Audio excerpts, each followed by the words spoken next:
ഈ മഹത്തായ ഒരു കല്യാണം എന്ന് പറയുന്ന മഹത്തായ ഒരു സംഭവത്തിൽ നല്ല നല്ല കാര്യങ്ങൾ ചെയ്ത് ഒരുപാട് ആളുകൾ മാതൃക കാണിച്ച ഒരു ലോകമാണ് നമ്മളിത്. അതിൻ്റെ ഇടയിലാണ് ഇപ്പോൾ അലിൻ ജോസ് പെരേര എന്ന് പറയുന്നത്. സത്യം പറഞ്ഞാൽ ബുദ്ധിക്ക് കുറവെന്ന് തന്നെ പറയാം. അതായത് അദ്ദേഹത്തെ കുറ്റപ്പെടുത്തല്ല, അദ്ദേഹത്തിന് ജനിതകമായിട്ടുള്ള പ്രശ്നമാണത്. അല്ലാതെ അദ്ദേഹത്തിന് നമ്മൾ മോശമാക്കി പറയല്ല. ജനിതകപരമായിട്ട് അദ്ദേഹത്തിന് ബുദ്ധി വികാസം കുറവാണ്, അത് നമുക്ക് അറിയാവുന്നതാണ്.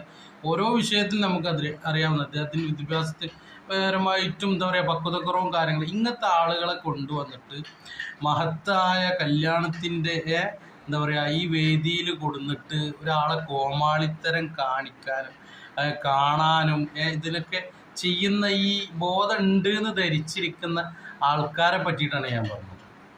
ഇവരാണ് സത്യം പറഞ്ഞാൽ ഏറ്റവും കൂടുതൽ ബോധമില്ലാത്ത ആളുകൾ. അദ്ദേഹത്തിന് ഈ അലൻ ജോസ് പെരേരക്ക് ബുദ്ധി അത്ര വികാസമുള്ളൂ.